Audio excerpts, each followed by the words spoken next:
The RBA's debt spiral warning. Let's have a look. Hello everyone, Florian.Heise here and welcome to another episode of HeiseSays.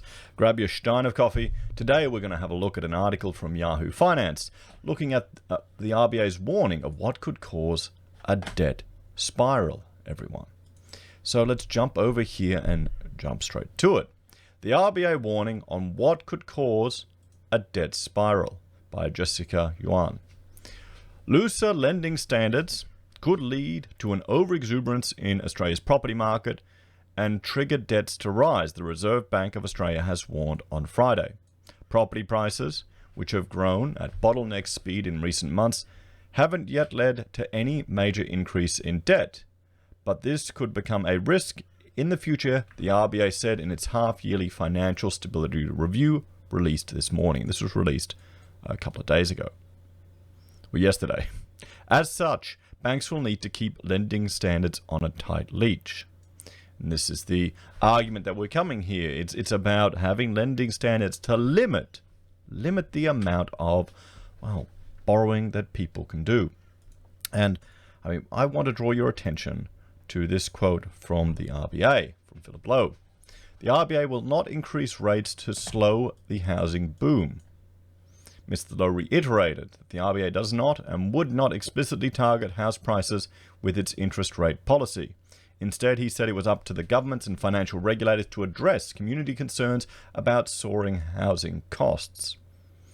I recognize that low interest rates are one of the factors contributing to higher housing prices, and that high and rising house price rise raise concerns for many people, he said.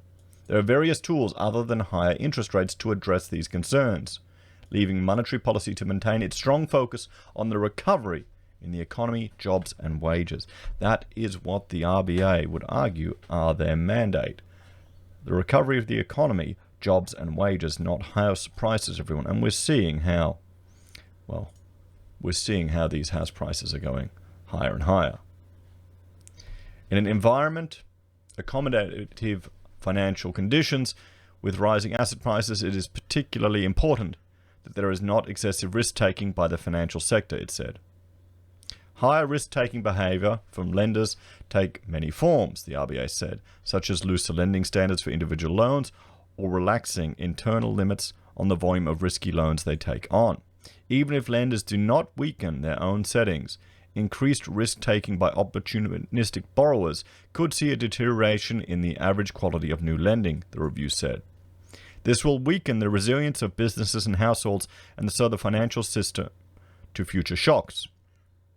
Increased risk-taking would fuel rising debt, and from already high levels, increasing the debt-related risk to the economy and financial systems from a fall in asset prices and borrowers' income.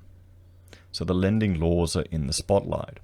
The federal government currently has plans to repeal responsible lending laws in a move Treasurer Josh Frydenberg argues is necessary to stimulate the economy and help Australians access credit and loans with less red tape. Maintaining the free flow of credit through the economy is critical to Australia's recovery plan, Frydenberg said late last year. By simplifying the loan application process for borrowers, it will reduce barriers to switching between credit providers, encouraging consumers to seek out a better deal. But this proposal has attracted criticism from a swathe of consumer groups. A choice petition against the law repeals said these safe lending laws were essential consumer protections and that this would see people worse off and lead people into debt. Okay. Banks don't lead people into debt. Okay, sure, I shared a post from CommBank. They sent me a completely unsolicited email with a special interest rate I got on I could get on a personal loan. 8.99%, guys. Just had to sign up here. I was already pre-approved. How nice of them. Come on. There's no way I'm going to take that. The banks don't lead you to borrow money. People have agency. This is my one problem with a lot of this stuff, is that they're trying to protect people. And by protecting people, we create this situation where expectations are so low of people, where you don't think they have any agency or any capacity. The petition has been backed by more than 125 organisations, including the Australian Council of Social Services, Financial Rights Legal Centre, the Australian Council of Trade Unions, Anglicare, Slater and Gordon Lawyers, and more than 34,000 Australians. Wow. That many people don't seem to think that anyone has any... Wow. I guess that's why they have super. So many people think, nah, the plebs are too dumb. Do people really think that little about their fellow Australians? That they can't even manage their own lives? The move to scrap responsible lending has also been backed by the Senate Economics Legislative Committee, which stated that the regulatory changes wouldn't undermine consumer protections. I don't think it'll make any difference, honestly. The banks aren't going to go stupid, everyone. We see these stories of these people borrowing all this money and buying these houses. They still meet the bank's risk criteria. And we'll have a look at the, I'll look in another video. We'll go through the report in greater extent, but the banks aren't in any trouble here in Australia. They've got enough Tier 1 reserves. Yeah. Debate on the National Consumer Credit Protection Act 2009 amendments has been deferred until the 11th of May. So cybersecurity, a chief risk to the Australian financial system. Cyber attacks were pinpointed as another key risk to the stability of Australia's financial system, with these attacks growing more sophisticated, the review said. With a very large and increasing number of attacks, there remains the likelihood that even large financial institutions or critical financial market infrastructure will at some point be impacted, including by third-party providers. Substantial cyber attacks could risk financial stability if, for example, they corrupt significant data or if they affect large parts of the financial system or critical nodes. Financial institutions will have to take preventative measures to safeguard against these attacks, as well as develop response plans to future cybersecurity breaches, the RBA has warned. So it's interesting the points that she's raised in this article, particularly about a spiraling debt and the removal of responsible lending laws. Now, one thing I've had a look at, I've gone through this financial stability review, and I'm going to go through it, really a summary video I'll do as a separate thing. I'll do it tomorrow. But there are a few points I just wanted to highlight here, because I find it interesting what Jessica, I think, yes, has focused on the spiraling debt concerns about removing these responsible lending laws, probably because she can link it to the this other survey, and the cybersecurity, when I think there's some really interesting things in this.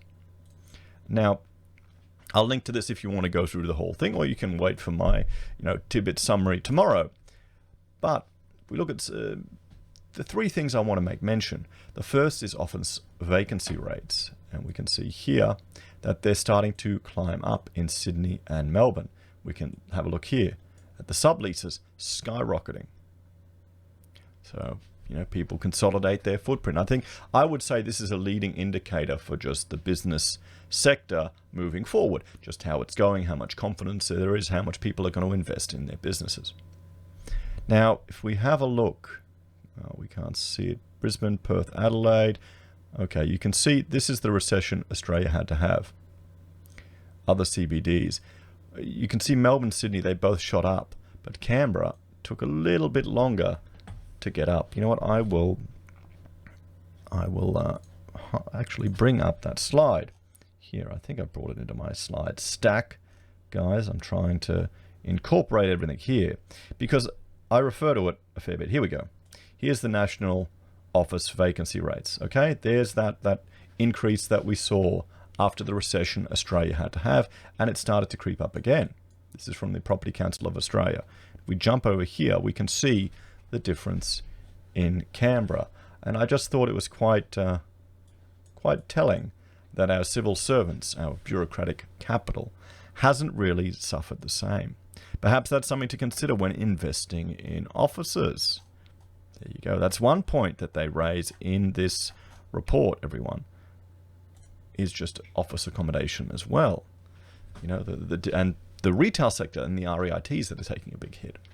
Here's the other point, or one of the other highlights I wanted to raise, and this was about, hang on, I'll make sure I get my mouse, home loan prepayments. Now we can see owner-occupiers and investors. If you have a look here, less than or equal to a month of prepayments. How far ahead people are on their mortgages. You've got there, what's this? Over 40% of the loans of investors have got more than a month of prepayments, which, I mean, isn't that normal? Aren't you always meant to be 1 month ahead? But okay. 1 month to 3 month, there we go, about 10%. 3 months to 12 months, so nearly a year ahead on their mortgage, guys. You've got people, what, 17% of owner-occupiers? This is the share of the loans outstanding on February 2021. So there are a lot of people that have a lot of buffer, a lot of investors that have buffer too. 12 months to 24 months, guys. And there you go, have a look at that. Same thing. Same thing. And then over greater than 24 months, that's owner-occupiers and investors. Over 20% of owner-occupiers, I'd say that's over 30%. There you go. And here's a share of total household lending as a percentage, approaching 20%. Nearly 20% of all household lending has been made in prepayments. So, you know, this is why, how much buffer can we take? These investors aren't going to sell. They'll just hold on for 2 years if they have to. They'll ride it out. People will ride out these tough times. Or maybe, you know, they'll start to sell and they'll wait. So I wonder if this is going to, you know, put a dent in any potential housing market correction. Maybe it'll slow down any price plunges or falls. What do you think? And another highlight from this report, which I thought was very, very interesting, and this is one for the crypto guys. I will bring this up right about here. Just bear with me as I find it. It's to do with, I thought this was really surprising. A little surprising find here that the Council of Financial Regulators has discussed a range of other topics, including stablecoins and e-conveyancing. They're looking at the idea of regulation for stablecoins here in Australia, everyone. So, you know, there are a few other things in there, and we'll go through this in greater detail in another episode, but I thought there were 3 highlights I just wanted to bring about, because I know in this article there's quite a focus on you know, the potential for spiraling debt, but there were really some very interesting tidbits in here. I mean, just look at the home loan repayments, look at office vacancy rates, and stablecoin regulation, guys. What do you reckon? Did you expect to see that one there? Do you think we'll have that in Australia? So, guys, the solutions, walking away from this, and I think it's going to be the same old, same old. We need to look at increasing general financial literacy.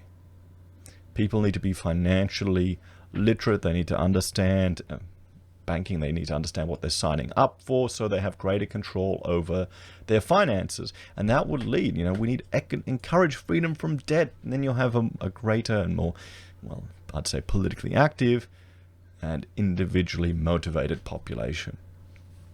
There you go, guys. That's my 2 solutions for these ones. I know there's going to be a lot of scaremongering coming up. You know, oh, spiraling debt. It's all going to be a nightmare. Protect the dumb people. Protect the people who don't even have any agency. Well, if you protect them too much, they're never going to learn. Then we get this mess, where it's just more and more calls for regulation. We need to pull away from the regulation to allow people to have agency.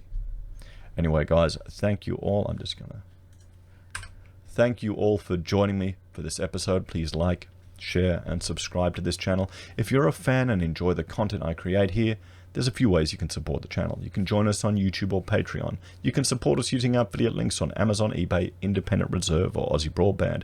You can buy merch from HeiseSays or Teespring, use Gold Pass from the Perth Mint, or support us via PayPal. Take care, have a great day, and I will see you in the next episode. Bye for now.